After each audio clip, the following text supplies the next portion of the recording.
I'm Scott. I'm Ali. And we are Bleed From Within, and you're watching EMP.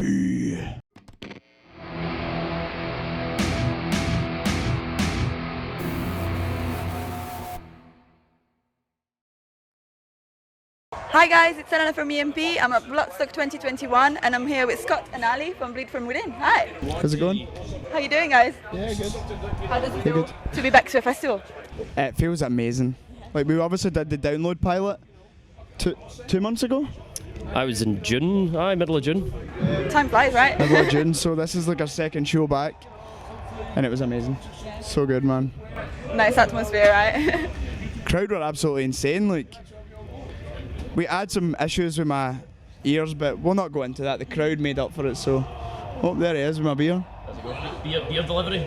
Come on. Yeah, beer delivery. Where's mine? Whoa. BFW bass player coming in with the beers. He's lazy, he never does interviews, that one. Well, at least he brings you beer, so that, you know. Yeah, he does bring the beer. I feel like he does the part anyway. He's shy. He's like really shy. Also, he doesn't want to... He's a shy boy. He's a shy boy. So, what's going on in Bleed From Within world? Like, what should people keep an eye out for? Well, obviously live shows are slowly coming back now. We're getting some sort of normality. The industry's been able to it's got that sort of injection of life again, do you know what I mean? That, like Kennedy was saying, I think the atmosphere here is kind of, it's setting the stage for something pretty special for us. That we've got some pretty exciting stuff to announce later in the year.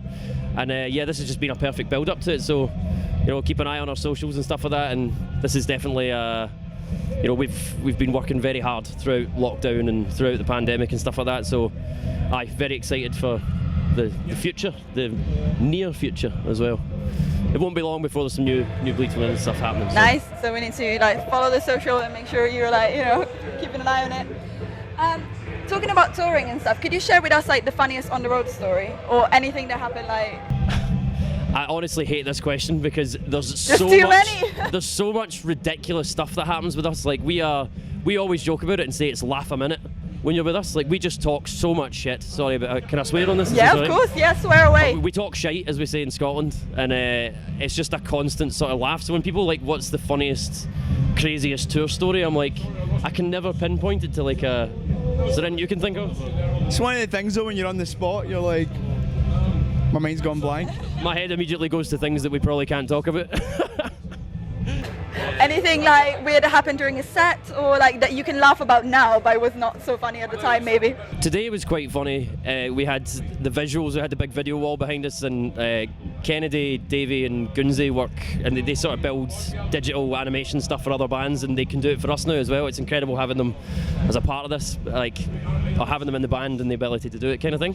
But they got the ratio aspect wrong, so there was some rotating kind of sun shapes. It was meant to be like the moon, but it was off shape. Instead of being a circle, it was an oval. So it just looked like a boiled egg was kind of spinning behind us, and I thought that was quite funny. I caught it during the set, and I was like, "There's a big fucking egg." People are gonna be like, "Is that an inside joke that we don't get? Why does an egg on stage?" I mean, I love a boiled egg. Do you know what I mean? But fuck me, that was. But probably not on stage. That was pretty brutal. That's actually part of our rider. Ali requests hard-boiled eggs. I fucking love them. That's a true story, man. He loves a hard-boiled egg. Munch them raw. You just eat. Do you bring them in a Tupperware with you and just eat them alone? He just eats boiled eggs like Maltesers. Seriously. To the cinema you bring you buy popcorn, you would have He's got a carrier bag just full of boiled eggs. What are we even talking about? People are gonna be like, what's happening? Well, it's the last day of Bloodstock, that's what's happening. The one takeaway from this is Ali fucking loves eggs. Loves eggs, man. So what's your favourite way to pass time between gigs? Do you guys game or do you binge watch series? What? I do play the PlayStation sometimes. Yeah. I actually didn't own a computer or a console until lockdown. Oh really? Yeah. Yeah, I was never really big into playing games, so I was I'm in lockdown. I was still working during lockdown, thankfully, but I just bought myself a PlayStation. I've just been playing FIFA non-stop, non-stop. You're pretty much the same. Call of Duty. Call of Duty for me. I'm shit at it. I'm terrible at Call of Duty, but I still love it. Ghost of Tsushima, which Kennedy, the band actually got me. I got COVID at the end of last year, so I was locked in the house myself. And the guy sent me a little gift package down with some whiskey in it and and that game, Ghost of Tsushima, and it's amazing. That's how nice we are. Like, it was the only nice thing they've ever done for me. Yeah, he got COVID and he was locked up in the house, so we just sent him like some beers and a computer game. Oh, like care package. Because barbecue beef Phillips. He's obsessed with barbecue beef Phillips. So you're obsessed with that, with eggs, boiled eggs. It's a bit of a mad diet I've got going on. It's gonna be the name of the interview. It's gonna be like. I'm bulking. Fucking bulking. So is there any album or artist or like, you know, that you're kind of into right now, that you listen to in a loop, or like something in your playlist? Like the new Royal Blood album is incredible. I'm big on Royal Blood, and I think their latest, I think it was produced by Josh Homme from Queens of the Stone Age, and you can definitely hear that. I didn't know that at first, and then when someone told me, I was like, that makes total sense. You kind of hear it after, yeah. The evolution of their sound kind of thing. But yeah, I'm big on that new Royal Blood album. I think it's great. Completely agree with that. I've been listening to it non-stop. Trying to think if there's anything new. Do you like that Lost band that you were talking about? Davey was talking about them, but I've not actually listened to them. That's pretty good as well. A band called, I think it's Lancelost. I'm not too sure how you pronounce it. I think it's Norwegian or something. But that's another great thing that I've been listening to recently. Yeah, actually, to be honest, we're writing a new album, and there's loads of like. Just at the minute, we have the whole album like demoed, so I've been listening to that quite a lot. So you've been listening to your own things, like, yeah. Pretty much, obviously not released, but because I'm still trying to write some of the lyrics and stuff, so I've just been listening to that non-stop. Try not to listen to too much metal when I'm writing, because I don't want to. Because we're a metal band, I don't really want to sound like any other metal bands. So I try and like just not listen to metal at all when we're writing, because I'm listening to it constantly. Yeah, you don't want to be influenced by something else. Like, yeah. I want us to sound like us and not like someone else. And I feel like if I'm listening to, like, for example, Lamb of God, or like one of my favourite bands, I'll subconsciously try and sound like Randy Blythe. So I try not to do that when I'm writing. And what's your go-to karaoke song?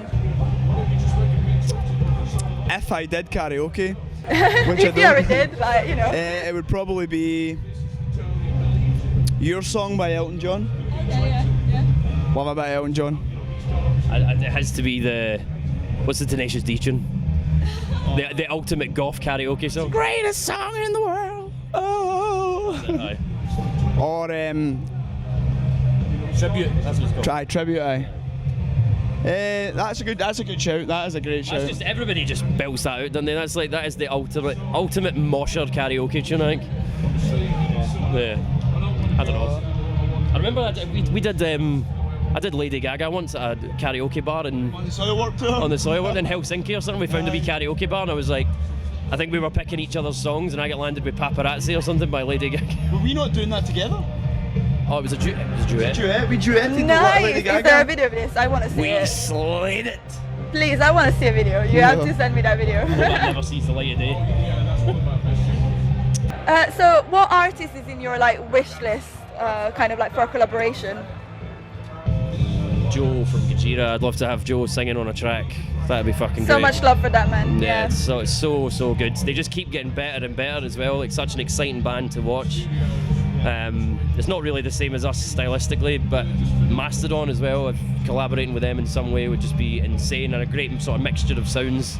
Another band that just seem to keep getting better, like they've never reached their prime, you know, they're still in search of that new sound, they just keep evolving. It's fucking so great to watch, so inspiring. I think in terms of being a vocalist, I would love to have Corey Taylor on a song, and probably Devin Townsend. Oh. But my favourite vocalist, who is not a vocalist anymore, is a guy called Peter Dolving. He used to be the singer for The Haunted, but he is now he's teaching English in like some, I don't know where he is actually. Somewhere, he's like living in like Hawaii or something, somewhere like that, teaching English, but I'm not sure exactly where. But he sang on The Deadeye, The Revolver. Did he sing on Made Me Do It, or was it the self-titled? I can't remember, but those performances are... Oh my god, he's like one of my favourite metal vocalists of all time, and he's just not doing it anymore. So, Corey Taylor, Devin Townsend for sure. Nice. So now we're going into the random questions. So I like these. yeah, cool. So if you could grab a cup of coffee with a character from a movie, a book, or a TV series, who would it be and why? Ace Ventura. Jim Carrey. Ace Yes. Ventura. Anyone that Jim Carrey plays, any one of those characters. Imagine going for a fucking pint with Ace Ventura. Or Stanley Ipkiss. Ali has been obsessed with Jim Carrey since you were so young. Oh, I just based my whole life around him growing up. I just watched all the films. I was I used to hooked. watch The Mask every Saturday night, like when I was a kid, like from when I was High like, five. honestly, like every Saturday night, like me and my parents were eating pizza and I was like going in the living room and watching The Mask until I like literally broke the tape.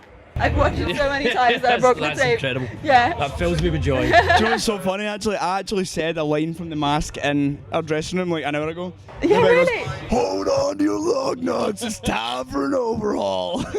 I literally just said that about an hour ago in our dressing room. So good. That's so weird, Such man. a coincidence. Such a timeless film, man. So wacky and just out there and so daft. And no one else could have played those things. So, in answer to your question, I reckon a Jim Carrey character. Probably for you as well. Dumb and Dumber's your thing. Like. Dumb and Dumber is one of my favourite movies of all time, man. I love it. I absolutely love it. Feel good thing in it, like.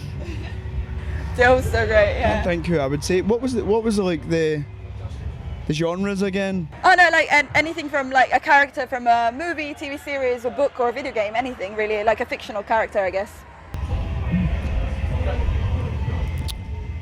I don't know, like what's your favourite TV series? Phil Dunphy from Modern Family. Oh. That is great. What an answer! I just binged that entire series recently. How good is it, man? All 8 seasons or something. I just put it on as like something to watch when you're having dinner or something, and I got so invested in it. I was like, this is the greatest TV show of all time. You fall in love with Phil. Aye. You absolutely fall in He's love the with best. him. I love And that Cam guy, man. as well. Cam is the is hilarious. best. Just when he gets overexcited, he's like, ah! Yeah. Modern Family. Philosophy. If you could be a superhero for a day, who would you be and what would you do? That's a pretty good question, actually. I think Spider-Man. Don't know. I love. I'm not a huge like sort of Marvel or DC fan. I don't really watch a lot of superhero films, but I love every single Spider-Man film. Who's your favourite Spider-Man? Like, I actually can't remember the guy's name. Not the Tom Holland's the newest one. The one before him. Anthony Garfield? Like, Anthony Garfield. Yeah. Andrew Garfield. Yeah. Andrew Garfield. Thank like, you, camera really girl. handsome Yeah, guy. yeah, like, yeah. yeah, him. He's been my favourite. Yeah, I think he's great. It's because I was like, I've just completed over lockdown. I completed the first and the new Spider-Man games, Yeah. and I loved them, man. So I'm gonna go with Spider-Man. Yeah. Probably Superman. Is that quite cliche? Probably just so you can cut about the sky, you know? Yeah, just fly around. flying. I Would you just do think any that'd good or would you just like fly around I'd probably end up doing some good, aye. on the way? On the way, just scooting about the place. I just think it'd be fun to fly. And All how the about a subtitles, supervillain? Yeah, Spider-Man, Superman, Yeah. How about supervillain? supervillain. I quite enjoyed those Venom films, actually, with Tom Hardy. Tom Hardy. Yeah, he was kind of good though at the same time. I enjoyed them. I quite liked that as a villain. I thought Aye. it was a character was quite good. Yeah, I enjoyed that as well, man. It was good. A lot of people didn't rate that movie, did they? The Yeah, Venom like movie? there was the mixed reviews. Yeah. Oh, the Joker, fucking Heath Ledger's Joker. Oh my god! In fact, not Heath Ledger's Joker. That's the best. Absolutely. I was about to say Joaquin Phoenix. Well, to be fair.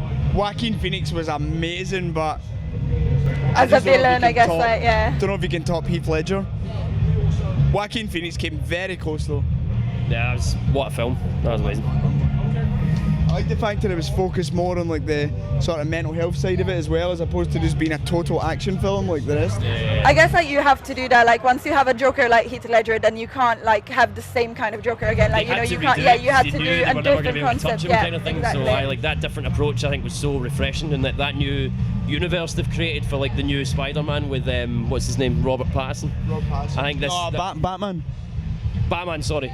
But that's I think this is part of the new like universe that they're building, which is really dark and moody, and it's relatable. Not relatable, but it's real. There's a realness to it because of the mental health thing, and it all makes sense. So you like sympathise for the character more. Like you feel like, oh, like this is why he became like this. It's not just like here's the villain, like done, and like yeah. They were recently filming the new Batman film with Robert Pattinson in Glasgow, like last week. Yeah. And I was walking through and I seen them like shooting some of the scenes and stuff, like some of the car chases. That's so cool. Yeah, man, it was actually well cool. And then the week before that, they were filming Indiana Jones in Glasgow as well. Everything in Glasgow. That's cool. Class place. I mean, I've been to Glasgow, I love it, yeah. So, another random question for you. So, would you rather try to survive a zombie apocalypse or an alien invasion? Zombie apocalypse. You feel like you watch enough like TV series to know like how to survive? And growing up, I was like obsessed with zombies. I used to honestly fascinate about a zombie apocalypse, and I was obsessed with Resident Evil and stuff. Like obsessed, and so I would go with that. I think aliens are probably way too advanced for us, so I just don't think we stand a chance. Whereas zombies are quite dumb. Yeah. Like, Once you survive the first few days when they're like still running and moving fast, then it's just like piece of cake. Zombie apocalypse for sure. Yeah. Aliens would destroy. Same for you, Ali. Yeah, I'd have to agree with that. I think the aliens would just come in and just wipe us out in 2 Yeah, minutes they would because, literally wipe us let's out. be honest, humans are pretty fucking daft. So, I think we'd be wiped out in about 2 minutes if the aliens came in. But a zombie apocalypse, I could take a zombie. I'd take one. I'd fucking knock one out in 2 seconds. Alright. Fuck you up, man. I'd fucking do 'em. Bite your tits off. So, what's your guilty pleasure song? Guilty pleasure. Something song. that like something that people would not expect you like singing in the shower and enjoying like while you get ready and just You know which song I absolutely loved, and I still do if it comes on. You don't hear it anymore, but "Fascination" by Alphabet. I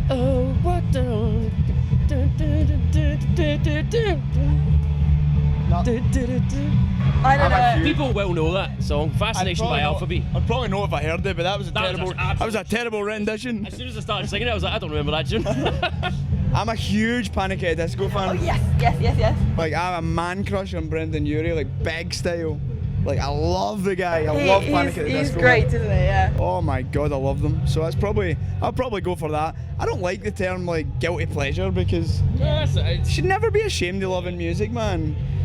Problem is with a lot of metalheads, they're just like, no, it needs to be metal or it's shit. It's like, fuck off. To be fair, like that's the answer I wanted. Like because like if you like a song, then there's no shame in it. Like you just need to enjoy it and like embrace it. Yeah, exactly. Just embrace it. Just go with it, and like there's no shame. Like it's not that if you're into metal, you need to only listen to metal. Like Exactly, man. Word. And some Backstreet Boys as well. We love a bit. We do sing a lot. In fact, why was that not our karaoke song? We always sing that when we're drunk. That's very true. So you want to redo your answer for earlier?